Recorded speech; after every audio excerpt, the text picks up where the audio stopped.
This question from your topic test was a little bit tricky.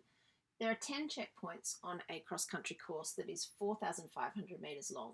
Checkpoint 1 is the start and checkpoint 10 is the finish. Now, one strategy that you can use, drawing a picture, for a lot of people this just really avoids errors and they can easily and clearly picture what's going on.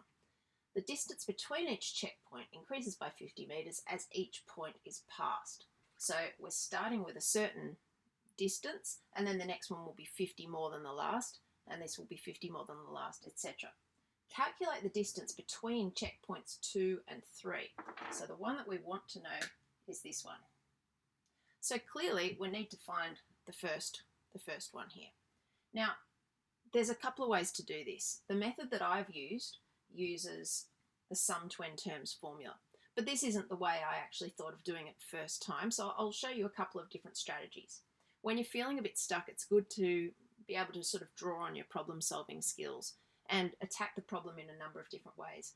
I find drawing the picture though, for something like this, it only takes a second and now you've got a clear idea what's happening. All right, so the distances are increasing by 50 metres each time. I've written this down just so that I can picture what's happening.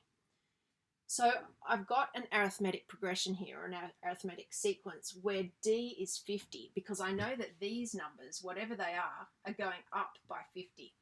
Now, it's tempting to look at how far along each checkpoint is and say, all right, this one's at 0 metres and this one's at 4,500 metres.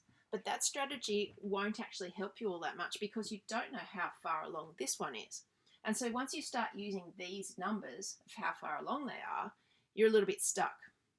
You're better off looking at the distances because the only thing you really know is how the distances increase, not what any of the checkpoints really are. So we don't know A, which is the first term, or the distance, but one thing we do know is the sum of all of the distances added together. So the key thing here is to work out how many there are. Now there's 10 checkpoints. The natural way to make a mistake is just to assume that it's going to be the sum of the first 10 terms, but it's not. If there's 10 checkpoints, there's actually only 9 steps between them. Okay, so this is a potential for a counting error. So we need to get this right. It's the sum of the first 9 terms that's actually 4,500 metres. So we've got a formula for the sum of the first n terms. Write it down so that you don't make a mistake. And then we're going to sub in S9. So we need to sub in 9 for n. And we don't know A, so we just leave that. But we do know that D, or the increasing distance each time, is 50. So now solving this little equation, we've got, expanding the brackets here, I've got 9A plus 1800 because here we've got 400 multiplied by 4.5. So then 9A is 2700, so A must be 300. So now I've got that. It's easy enough to verify whether this is actually true or not. You could grab your calculator and go, all right, what is 300 plus 350 plus 400 plus 450, etc. Wouldn't take that long to just double check that it does actually add up. I'm not going to do that because I'm fairly confident, but you know, those sort of checks and balances are things that you can do if you've got time in a test. So now I want to know this distance here. I know the first gap is 300, so the second gap must just be 50 metres more than that, 350.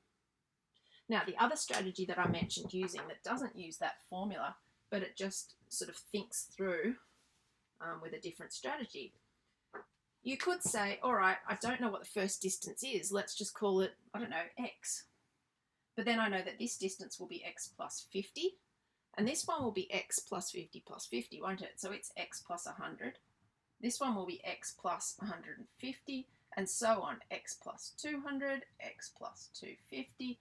Jot them down, and you can easily see what's going on. And x plus 450. Now, if I go and add all those distances up, I know that they should come to 4,500 metres. Now, what have I got there? I've got 1, 2, 3, 4, 5, 6, 7, 8, 9 x's. And then I've got, let's put it in brackets, 50 plus 100 plus all those other numbers up to 450.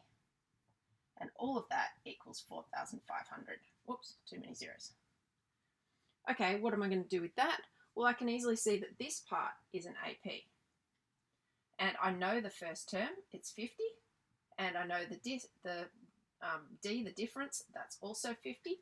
So I can see that the sum of these, I mean, I could just reach for my calculator and add them up, but I can see that the sum of these is going to be, well, how many terms are there? There's actually only 8 of them, aren't there? Because there's 9 jumps altogether and we didn't count this one. So what I really want is the sum of 8 terms here. So I've got n on 2, that's 4. 2a, that's 100, plus n minus 1, that's 7, lots of 50. So I've got 350, 450 times 4, that's 1800. So I know that 9x plus 1800 is 4500, and that's a very similar equation that I came up with using that other method.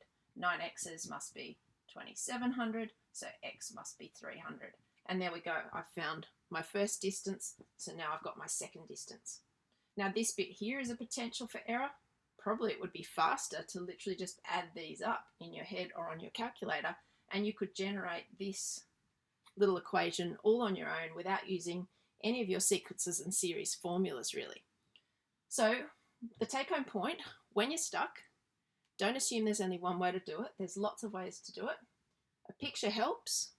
And also when you're counting things, check whether you're counting the actual items or the gaps between them, because that's a common source of error.